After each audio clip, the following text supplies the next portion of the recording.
Hello, and thanks for joining us today. And looks from the chat that people have joined us from all over the place. So it's really lovely to see so many people join in from far reaches of the globe today. So welcome to everybody. We want to make these sessions as interactive as possible. So please continue that chat, make connections with new people. Let us know your thoughts throughout the seminar. And also don't forget to use the Q&A button, because we'd like you to put your questions forward to the panel of our experts today. So this is our second seminar series with Avetta, and today we're talking about building resilience. If you missed the last one on cybersecurity, we can send you the link to that, and that's on our CIPS YouTube channel. The next one will be on modern slavery, and details for that to register that will be at the end, and that's on the 24th of June, and that's on modern slavery. So what can you expect from today? Well, you know, we're going to be talking about the last 12 to 18 months, which have just been crazy for everybody. Global supply chains have been thrown up in the air. So our panelists today will be discussing about some tactics that their organizations are doing and are still looking to do, as we're really not out of the woods by any stretch of the imagination in terms of the pandemic, but also what other risks are coming our way, whether that's blockages and delays still from the Suez Canal issue. I know that shipping is still not up to speed there, cybersecurity, and then those perennial issues such as sustainability, availability of supply, etc. So without further ado, I'm glad to introduce on stage Rhys from Avetta, our sponsors today. And Avetta have been massive supporters of CIPS for many years, so thank you once again. They've got a whole heap of resources on their website. We're going to share some of those in the chat today, some links to some resources to download and find out more about how you can improve risk and resilience in your supply chains. So Rhys, thank you very much for joining us today. Hi Emma, good afternoon everybody. So let's start by telling everyone a little bit about Avetta and your role there, Rhys. Okay, so Avetta is a global SaaS provider of third-party risk management data.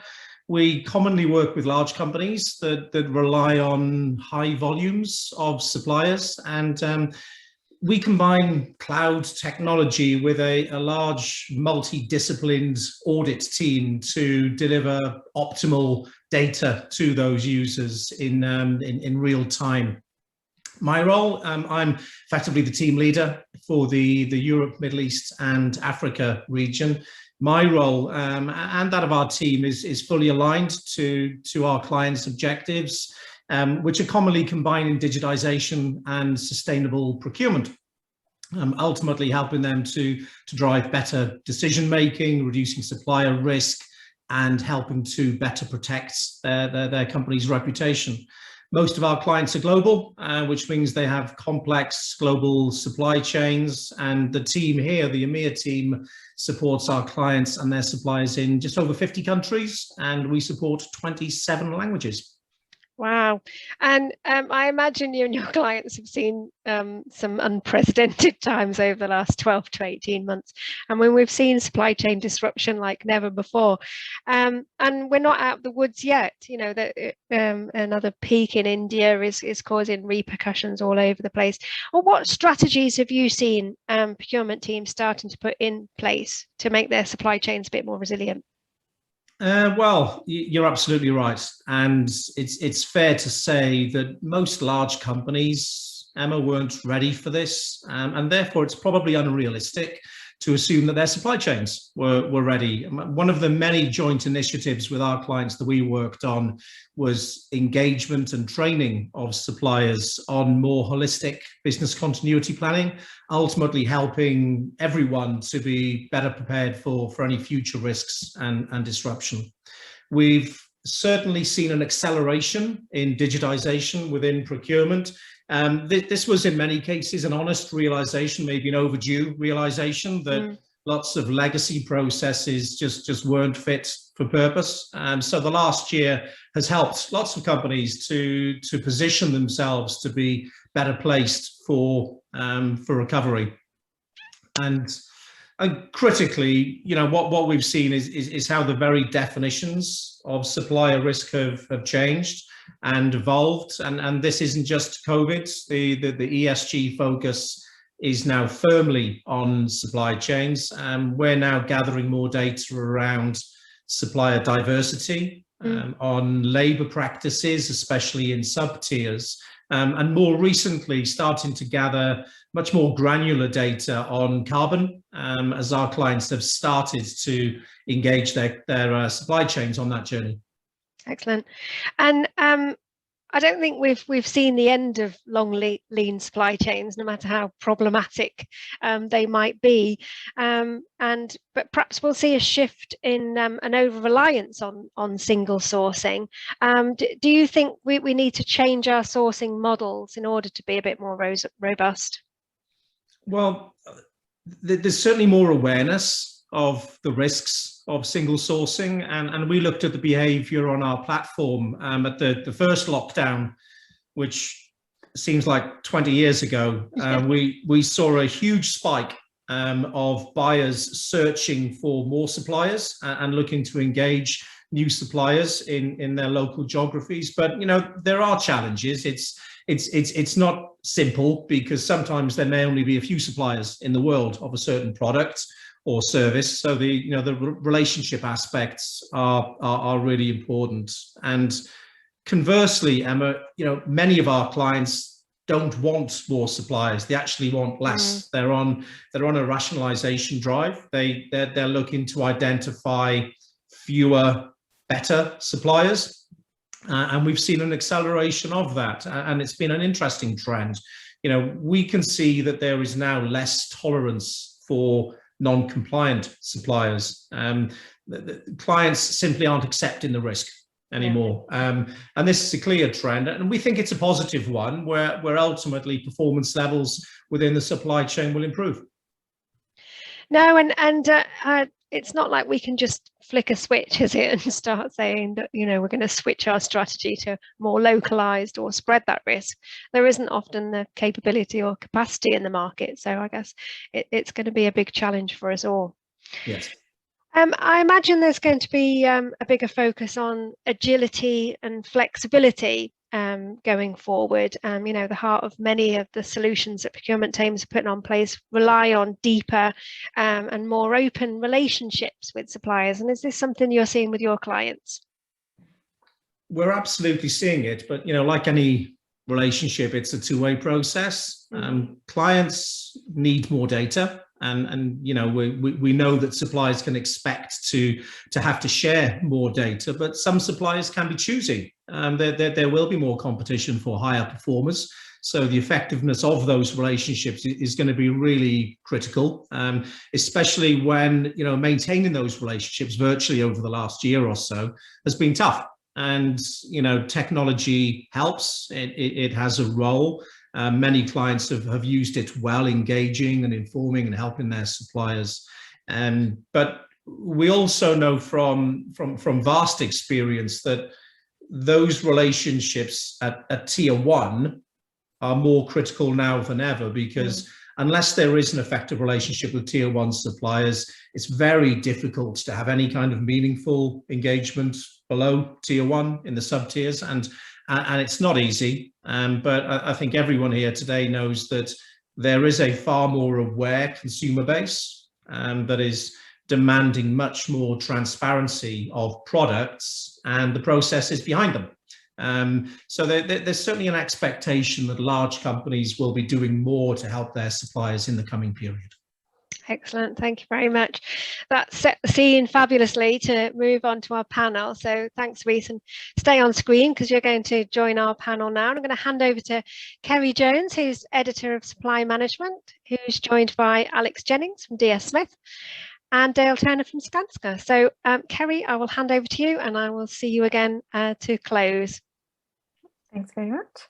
As Emma mentioned, we have Dale Turner, Director of Procurement and Supply Chain at Skanska. Hi, Dale. How you doing? Hey. And Alex Jennings, Group Chief Procurement Officer, DS Smith. Hey, Alex. Good afternoon. Hey. So I'm just picking up from what Emma and Rhys started off with there, following on their conversation about different examples and trends they've seen globally. Can you tell us a bit about how you've improved resilience in your own organizations and what you've been coming up against? Dale, if you could start with you.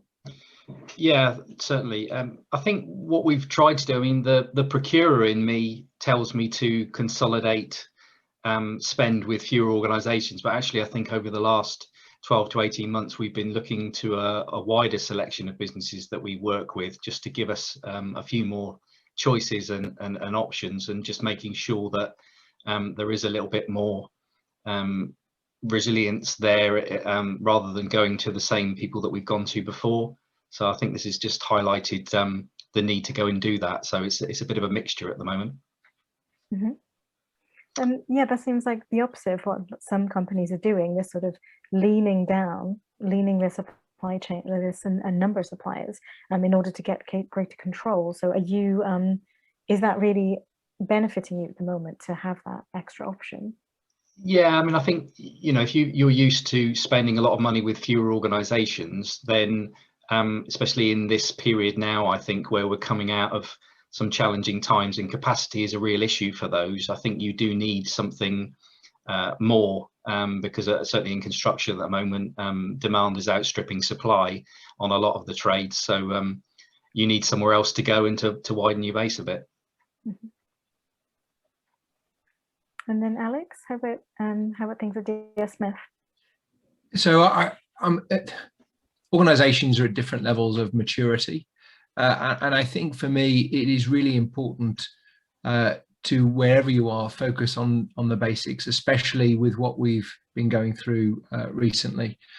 You must have an effective supplier onboarding process. It's essential that you don't add risk to your supply base, whether it is around delivery risk, quality risk, or reputational risk. It has to be managed effectively.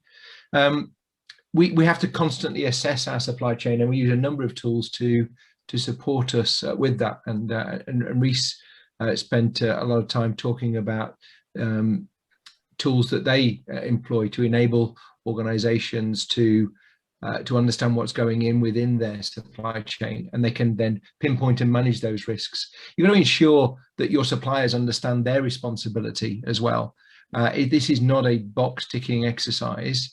It is important that you have those stronger relationships, that you lead by example, that you train your people to understand what they should be looking for, and how to spot it, and how to resolve issues that exist within the supply chain. And supply relationships that have moved, many of them, from a tactical to a strategic, enables you to have the discussions, the right discussions about second and third tier supply, to understand what is going on in that supply chain. Okay, thank you. Sorry, just had a quick question in, which seems, if I just jump to that quickly, and it seems a bit relevant. So coming back to you, Dale, someone has asked, how do you find suppliers react to the idea of being one of many rather than a sole supplier? Has that influenced your decisions at all?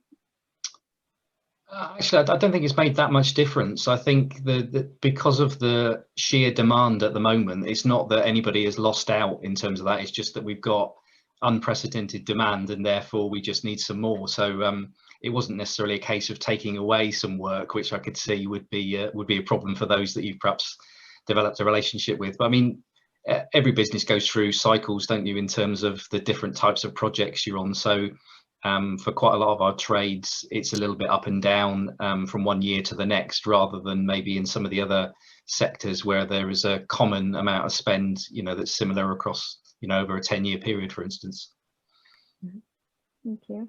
So if we move on, so in the wake of sort of regional and global disruptions, like to quite an extreme extent, do you feel your business's level of resilience has actually improved over the last 12 months?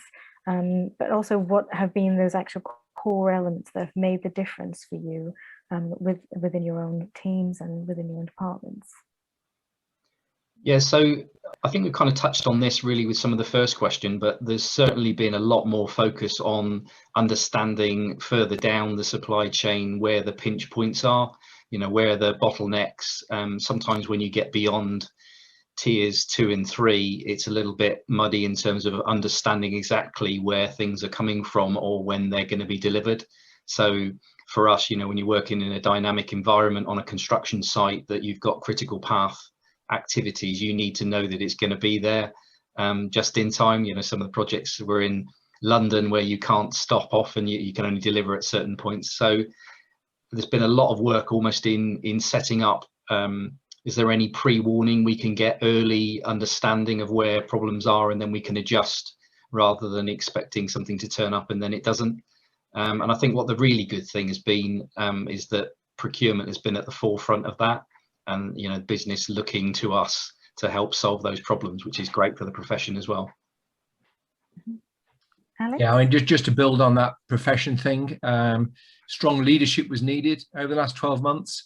And I think that the procurement community, everyone on this call, stood up and we lent in and we kept business running. And we have a different level of visibility, I think, now as a community, because we have answered many of the calls that business needed over the last 12 months, whether it was through supply, resilience, agility, flexibility, or just keeping people safe. Making sure that work processes and PPE were available. So I think procurement should be very proud of what we've achieved. And to that point, I think what we noticed was extreme ownership and clarity of ownership was needed across our leadership team. So breaking down the processes that needed to be managed to individuals and making sure that they understood what their role was and fixing that. Health and safety of our workers and processes was number one on our priority, and that was our key focus. And then as we look beyond that, it was around supply and how did we manage the extreme level of flexibility that was needed. You know, we are in my industry, we're very much a barometer, I think, of what's going on in the world, because we touch every industry with the products that we supply. And we had some that were struggling, you know, heavy industrial, automotive, aerospace had a difficult start to last year.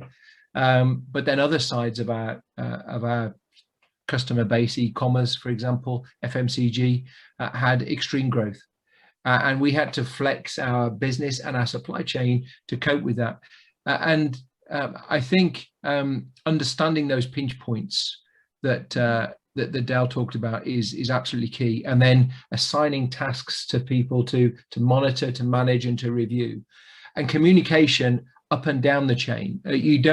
It's nice if you've got a digitally connected supply chain, but if you haven't, then you still need to do it, and you still need to make sure that you're employing close communication with your customers internally and with your suppliers and your suppliers' suppliers, so you know what is potentially a concern and you're managing. So I think communication and having the right cadence is absolutely essential.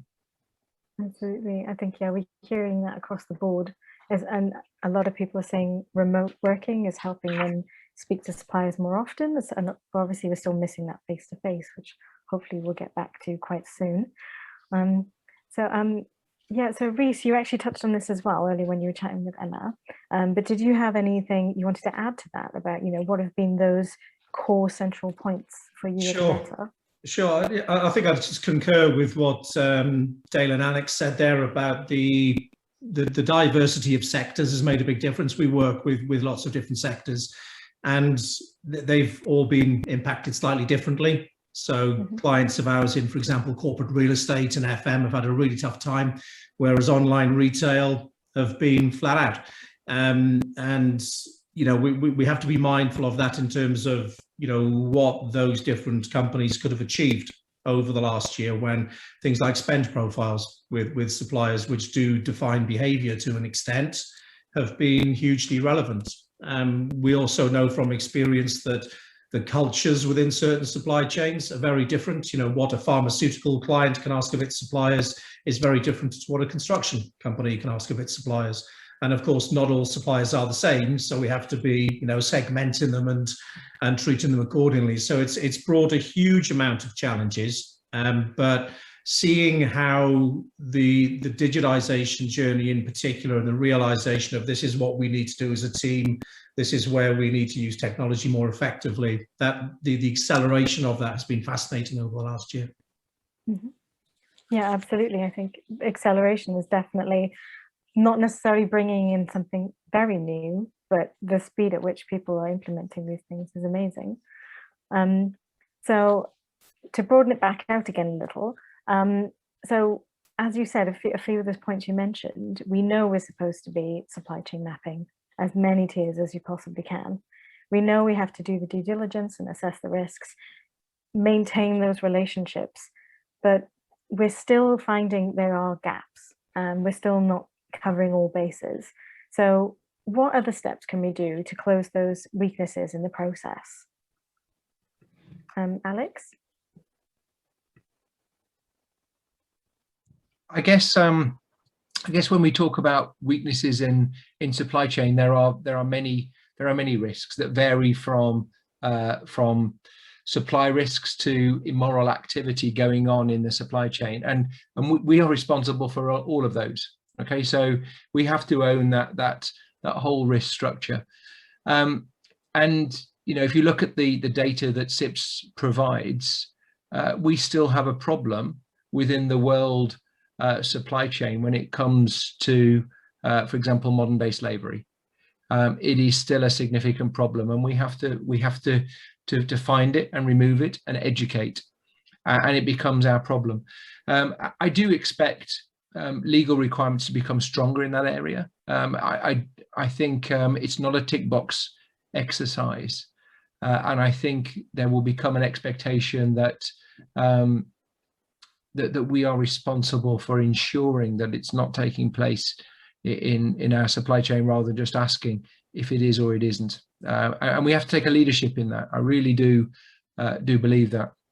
There are a number of tools and activities that can support the evaluation of regions and categories, and doing an assessment on where is your risk most likely to be in your supply chain, and then you have to target that. You have to be targeted in how you approach where potential risks are happening in your category. And I think when it comes to something like modern day slavery, we own that problem as procurement community. We own it. We are responsible for it, and we have to educate and remove it. And we have to try and change the behavior and thinking of the companies that we all work for. And my advice is, if you can't change the company you work for, then change the company you work for. Very good advice. Sorry, Rhys, did you have something you wanted to say? I think I cut you off there. Well, sure. I mean, going beyond tier one, I think I touched upon this earlier, it's not easy. What was interesting for us, again, working in a cross-sector environment, that there are sectors that way before COVID were doing a pretty good job with their sub-tiers. Retail, for example, pharmaceuticals, automotive, and they benefited from that during COVID because they already had a view into those sub-tiers. So when they were looking at business continuity and perhaps which countries might be impacted by lockdowns and disruptions, they had a good view into that. So there were a lot of sub-benefits from the good practices that they had. But it's absolutely critical. I think everybody knows how much risk resides below tier one, and the way that lots of companies have evolved, and the way that, you know, many tier ones are actually bigger than their clients, means that, you know, purely looking at that first line is no longer sufficient. And COVID really shone a light on that, and we've seen some really proactive behavior. What it absolutely requires is strong relationships at tier one, because otherwise it's really difficult to get meaningful data from anyone else. Mm-hmm. And so Dale, is that would you agree with that from the construction industry point of view? Yeah, there's a couple of points in here for me. You know, I think this is an opportunity for businesses to invest in supply chain management resource and provide something that's a dedicated resource. I think traditionally it tends to be a bolt-on to a procurement role, and therefore you know, it needs a little bit more effort than that to understand what's happening a bit further down the supply chain. if you look at things like data, we've kind of touched on this again, and sharing of data. We know we've got an issue from a legal perspective in terms of sharing data quite often, but it's really important that, so if you think on a typical construction project, we have something called a digital twin, which is basically a digital model of what the project will look like, that is feeding data in constantly from our supply chain, from their individual trades. So if you don't have everybody able to share data in the same way, you haven't quite got this single source of truth that you need to be able to make key decisions on the project. So that's really important. One of the other things we've done is around trying to help the burden on our supply chain in terms of due diligence. So we've created something in construction called the Common Assessment Standard, which is a set of questions that are common across all main contractors. So the supply chain often gets laboured with doing a different due diligence set for each main contractor, and this is just something trying to have it's all basically accessed by everybody, and you only have to complete it once. So we're trying to shift the focus away from some of the, I guess, lower level transactional burden, and actually concentrate on the things that we should be concentrating on. Mm-hmm. Yeah, and it's a good point. I do want to come back to data sharing, and especially tech like digital twin systems. But just before that, I'll just interject another question, because we're, I think one of the ways that we're told that to build resilience is, you know, the shift towards local sourcing or multi-sourcing, particularly at the moment, to avoid those very long, lean offshore supply chains. But, you know, that's not relevant for everyone. It's not going to be possible for everyone, specifically, you know, if you have, well, quite rare or very specific material needs. So how realistic is that to set up alternative sourcing and multi-sourcing? In construction, is that possible? I think it is possible as a general level, but I think it's takes a bit of time, and it kind of goes back to the point I was making previously about having some dedicated procurement resource. I mean, there are some trades out there that you really do have restrictive amounts of companies that you can go to, you know, might be 2 or 3, and therefore you have to stick close to those. But there'll obviously be others that you've got a bit more competition that you could go out and do. So it's, again, understanding what that dynamics looks like. And I think the thing for me is, again, in construction, we have a vast difference between when we bid for a project and when we start. So some of our projects will win the project today and start tomorrow, and some projects will win it today and won't start for 12 months. So you then have a little bit more time to look further on it and make sure that everything's set up. So if there's, you know, places where you should prioritize, it's probably those where you've got a little bit more time on your hands. And so, and moving away from such a niche sector, how about with packaging, Alex? Well, I mean, I've been in a number of industries during my career, and as a result, I'm not scared of single source or multi-source.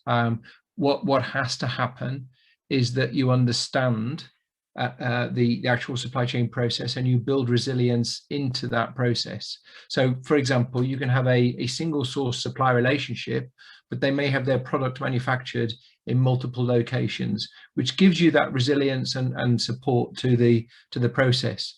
On the contrary to that, I've had experiences where this year where 3 pigment suppliers, all different companies, all competing companies, but all from the same region of India. That doesn't help you if that region of India then gets locked down and they can't supply.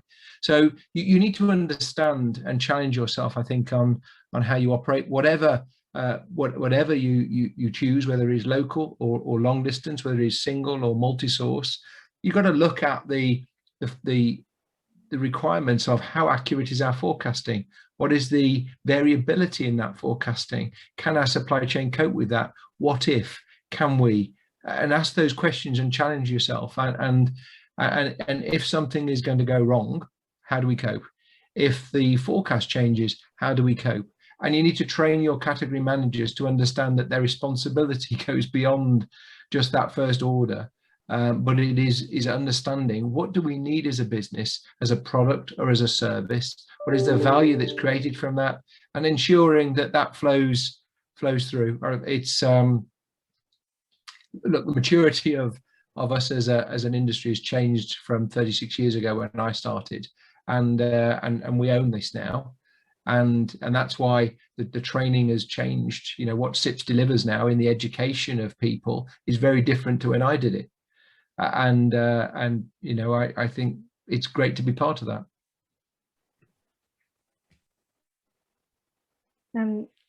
Yeah. Sorry. And so, Rhys, what do you think? Do you think that there's this trend? Well, I guess the trend we're seeing in the media is not necessarily the trend that we need or that we're seeing in real life. Yeah.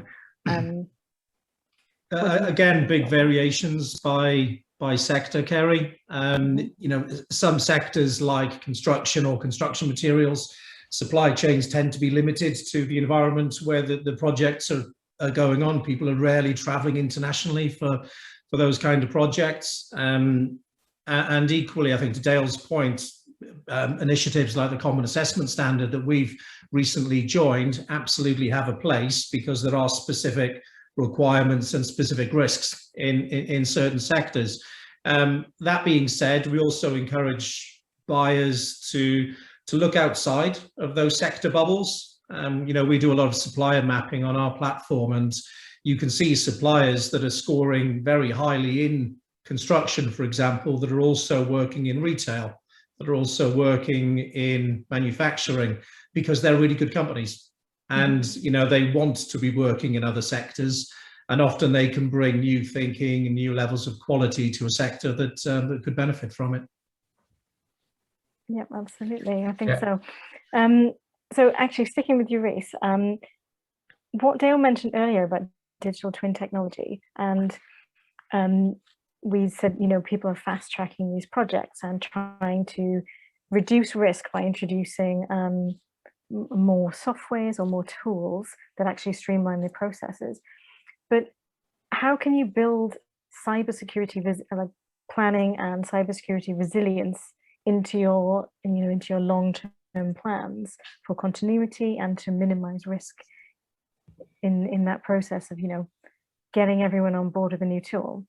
Yeah, yeah. I mean, earlier on I was talking about, you know, these new definitions of supplier risk, you know, within ESG and carbon and you know, in particular, labour practices in supply chain. Should probably have spoken about cyber. I was talking to US colleagues last night, you know, obviously very timely story on the East Coast right now. You know, it's a story about cyber, it's a story about resilience, it's a story about supply chains, and it's having a huge impact over there. I think, you know, technology is a tool, and like any tool, it's got to be selected correctly and used correctly. There is little alternative to embracing technology in the world that we're working in, because, you know, the alternatives that we see whereby, you know, data is being used incorrectly, or it's been stored on spreadsheets or hard drives, you know, companies can be wide open to a range of issues and breaches. So it certainly is there on every company's risk register, and it's a risk that has to be managed.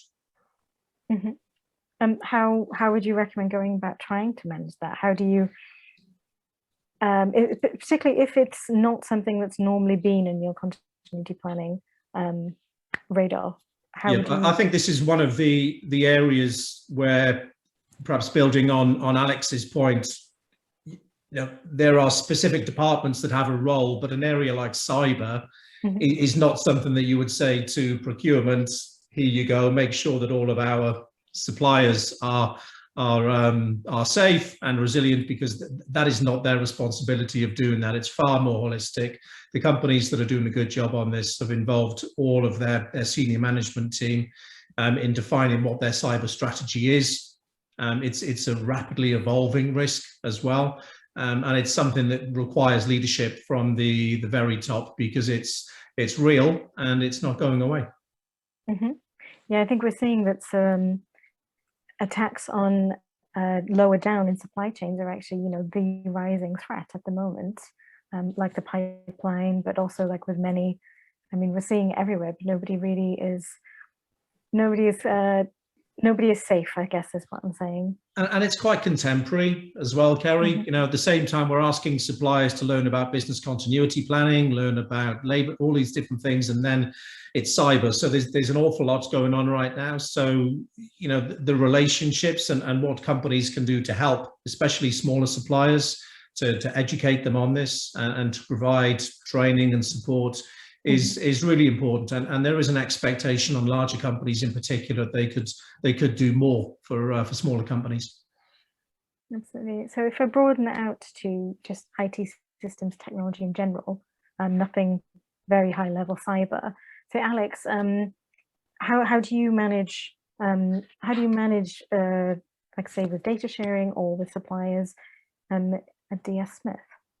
Okay, well, I mean, these problems are real. So one of my competitors in North America was hit with a cyber strike last year. They lost 50,000 tons of production. 7 of their plants went down in North America. So this is real. Now, the ownership of fighting it is clearly within our IT organization, but I agree with Rhys, it starts at the top. And it starts at the very top of the leadership. No systems are ever added to our IT without them being reviewed and going through a very thorough process. There is an education and training needed of every employee that is constantly updated, because a lot of the ways into the company, they're incredibly sophisticated, but their ways in are not sophisticated. They are sending an email to me and me choosing to click on it when I've already done the training that teaches me that I shouldn't have clicked on it. And it is about re-educating people to make sure that those doors remain closed. With regards to data sharing, I guess one of the developing things that we need to manage is remote machine monitoring. And we have a lot of very large pieces of equipment across many of our sites, like many of the people on this call. And remote maintenance and remote machine monitoring is becoming more of a thing. And every time you enter into a machine, you create a connection that needs to be managed and monitored. And that is something that certainly we have to work on closely with our suppliers and with IT to ensure that if you're maintaining a machine in Italy by an engineer in Austria, how do you make sure that that is clear? And it became even more appropriate over the last 12 months when engineers weren't able to fly, but we still needed the machines to be monitored and to be and some of the levels of creativity that we used during that time with GoPros and people being talked through the operation of fixing the machine, because people were we've become more creative, and that led to an improvement of service, and it has led to a cost reduction opportunity, because engineers don't now need to fly for everything to go and look at something that can be reviewed remotely. And organizations like Rolls-Royce have been doing this for a long time with their monitoring of every engine in the sky of what's going on. So it's unfortunately an ever-increasing problem for all of us, that we need to be constantly vigilant, more robust, and the people who are trying to damage industry, I'm afraid, get more sophisticated. It's a shame they couldn't use those skills for other means, but there you go. I think, yeah, like as you already said before, I think it comes back to communication interdepartment, across sectors, and just talking about it more, I guess. So thanks so much. I'm going to move on to the Q&A now, because we have got some really great questions in. So I'm not going to harass you with mine anymore. Okay, this is from Andrew. He says, the need for resilience often comes with a price tag, which may impact savings targets of companies for localizations, LCC sourcing, supply diversification, etc. So in your view, is this always the case? And if not, can you cite any strong examples showing how resilience leads to overall cost improvement? I'll have a little bit of a go at that. Okay. I guess it's all a matter of perspective for me. So in my world, it's actually more about risk management than it is about cost. I'm not saying cost isn't important, but it's around how you can deliver with all the unknowns that you've got on a project. So I would look at it from a different way in terms of the value is in it not going wrong. Otherwise, you have got a cost problem. So if you can take away digitally and understand the problems before they might occur, that's when you'll get your cost certainty and the value, rather than if you've missed something and then you've got overruns or things you haven't thought of. So it's probably not the answer to all the question, but a view from me. Yeah, I think, like you said, it tends to inevitably lead to a larger cost down the line. But does anyone else want to share an example on that one? Sure. So I guess it starts from what is the purpose of procurement when it comes to cost saving. So if we think it is just the price of the bucket of ink, then we're already on the back front. Okay, so my category managers, I expect them to be questioning everything. First of all, why do we use the ink? What impact does the ink have on quality? How long does it take us to change from one design to another? Can we remove that? How much wastage is created at the start of a run of a new product? How much waste is there on the ink itself? What is the operating window of the ink, and can we increase that to enable us to have a varying quality of surface tension of the paper that the ink's going on? Can we make the ink increase its drying capability so you can turn the ovens down? So I want my category guys coming to me and saying, I've got a new ink. It's going to cost us £2 million more, but it's brilliant because we can turn the ovens down and save 5 million in energy. That's the narrative that we should be restarting from. Okay, so what is the cost of our relationship and doing business in who we are? If you then add on to that from a maturity level is, well, what is the cost of it going wrong? And we need to be able to be professional enough to educate the businesses. What is the cost of the risk that we're highlighting here? What happens in the supply chain if it breaks? What will we lose a customer? Will we be able to not fulfill the demand that has been promised and we lose a customer? And what is the value associated with losing that customer? I think if we only ever look at it as it's price A versus price B, then we're always going to lose. And we have to educate the leadership of the business, of manufacturing, of operations, of the difference between price and value. And risk plays a big part in that value calculator. If you create the equation and if you exclude risk, then you're not measuring it. And I'm sure Rhys has got something to add on that. Yeah, I think the alternatives are less attractive, aren't they, to not having a resilient supply chain? I mean, the world we live in, I think, these huge tailwinds like the global outsourcing trend, the way companies are structured now and how they operate is profoundly different to even 10 or 15 years ago. And these trends in global supply chains are fundamentally and consistently successful. But there are challenges, there are risks, and those risks need to be managed in the same way that, yes, last year most companies weren't geared up for a pandemic that was this profound and took down businesses for so long. Most continuity plans were focused on specific risks, whether it's climatic or cyber or whatever it may be, but nothing quite as widespread. But disruption is part of business. It always has been, and it always will be. And I think for everyone here, you're all procurement professionals. The level of interest now in what procurement can deliver, as the guardian of the supply chain, is huge, and therefore the opportunity to actually execute on what is now a boardroom investor level item is enormous. Mm-hmm. Yep, I absolutely agree that thinking of moving from cost to value, I think that's definitely the way forward. sorry, another one here. So we're sticking with the same thread. With most economies suffering from, say, COVID-19, a third wave, a shortage of semiconductors, high inflation, currency risk, etc. How can we mitigate all of these risks and still remain resilient in very difficult economic times?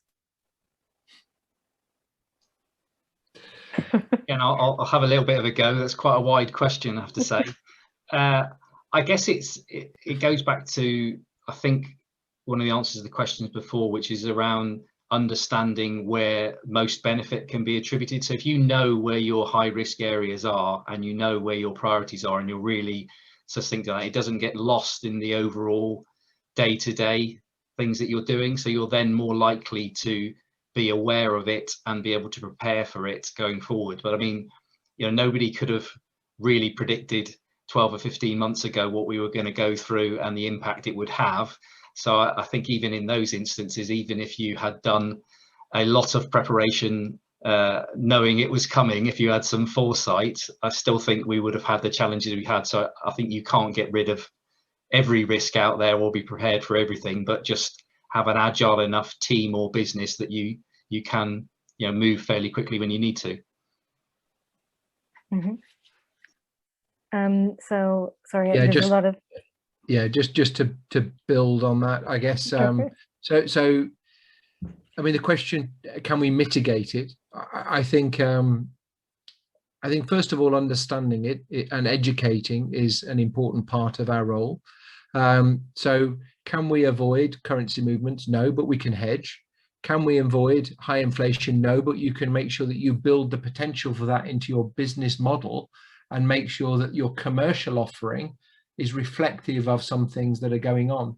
But then you can challenge your manufacturing and operations and engineering and procurement to think about, okay, well, what are all the things that we've tossed off the table because they're too radical? Or you know, you sometimes have to see these things as an opportunity to say, right, all of those, they're back on the table. We've got a situation that we need to work on together. We've got some hyperinflation. And I'm not talking about DS Smith here, I'm talking about industry. We've got impacts that are facing us. How do we challenge those? What are the radical things that we can do to reflect? And there are so many stories. If you look back over the last 50 years of companies that have taken those challenges, taken those constraints, and turned them into a new business opportunity.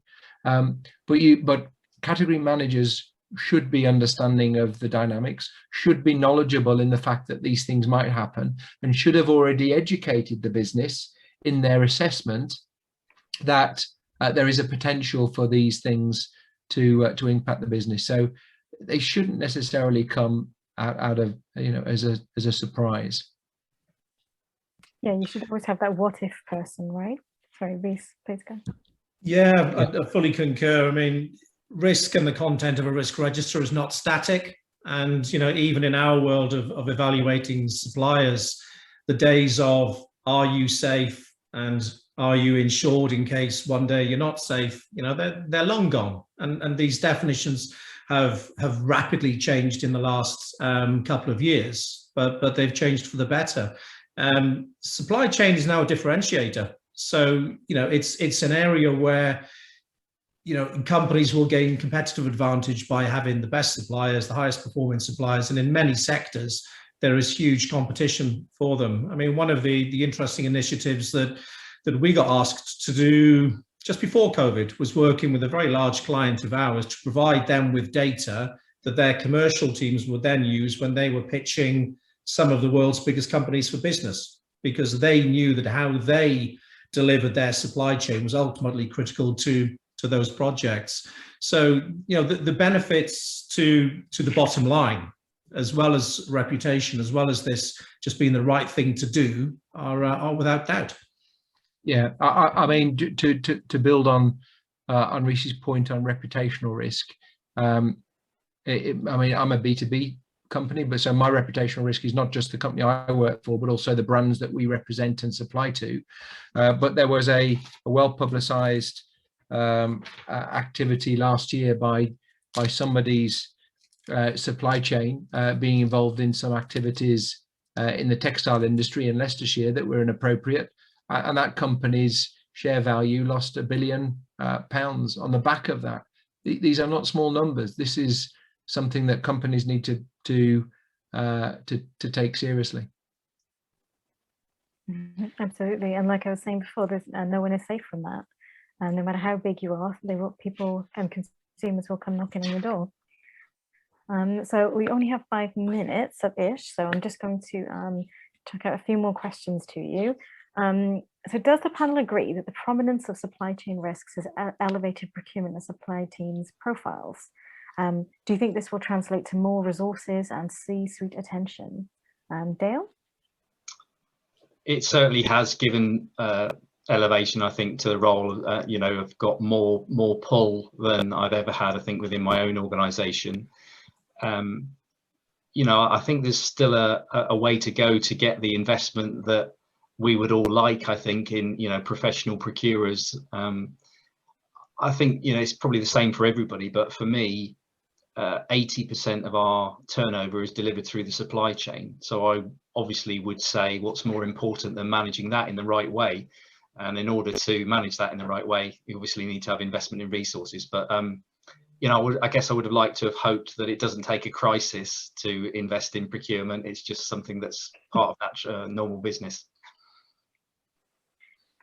Thank you. Yeah. So I'm going to quickly move into the next one, just so we can get through a few more. Has there been a change in the resource and skills needed to support the industry? As some parts of the world are opening up, some are closing. And how do you see training and building knowledgeable teams as part of risk resilience? I guess, so I always come back to process first and people. So, I mean, first of all, if you're operating these areas, then you should absolutely understand what is your goal and train people effectively and have the right skill set within your company. And then technology is always a supporter of that. I'm not one of technology leading your business. I'm one of understanding what you're trying to achieve and then pick the right technology that supports those processes. And yeah, I guess every one of us has that as a responsibility within procurement. CIPS has it as a responsibility, and I'm sure their modules will be changing and adapting and improving as the demand of the function changes. But then there are organisations like Rhys that are there to support us. We can't do it on our own. We need companies like Avetta to help us fix this. Mm-hmm. So do you think that training does count as part of risk resilience? Sorry, another question just popped up here. Do you feel internal risk management is as crucial as external risk management? Surely, yes. Yes. Yeah, yes. Surely. Yeah, absolutely. Absolutely. Okay, sorry. Just one more. Oh, sorry, Emma's popped up. No more questions. No, that's fine. That's it for us. You can have one more if you like. We're probably going to run out of time. Someone just asked Dale if he could share a common list of questions that he uses for suppliers. Yeah, I'll try and find the link. It's through Build UK, and if you just Google Common Assessment Standard, it's not a secret or anything, it's out there. I've also just put another resource in the chat for everybody that you can go and look at specifically for cybersecurity as well. So take a look at that. Wonderful. Okay, thank you so much. No more questions from me. It was great. Brilliant. Sorry to cut you off there, Kerry. Thank you so much, panel. That was fascinating. Thank you for your insights to Dale, Alex, and Rhys. That was really great. So thank you very much. And thank you for everyone for submitting so many questions. That was really nice to have such an interactive session today. So hopefully we've got through as many as we could. Like I say, this session has been recorded, so you can watch back again, share with your teams and your colleagues if you found some insights valuable here, make sure that you can take that back into your organizations and share with the wider teams, or even with the exec team if you're looking to get more investment or more backing for your procurement teams, or just looking at strategies and what you should be focusing on. Like I say, our next seminar is coming up in this series, and that will be on the, find my notes, 24th of June on modern slavery. All of these sessions are recorded, so you can watch back on demand, and we'll be sending you the links to the previous ones, as well as how to register for the next. So all remains is to thank you so much again to our panel, for Kerry for facilitating that discussion. Avetta, once again, thank you very much for supporting these sessions for us, and thank you all for joining in. The chat's been great and loads of questions coming through, so thank you very much for keeping that going for us as well, and we look forward to seeing you next time. Thanks again.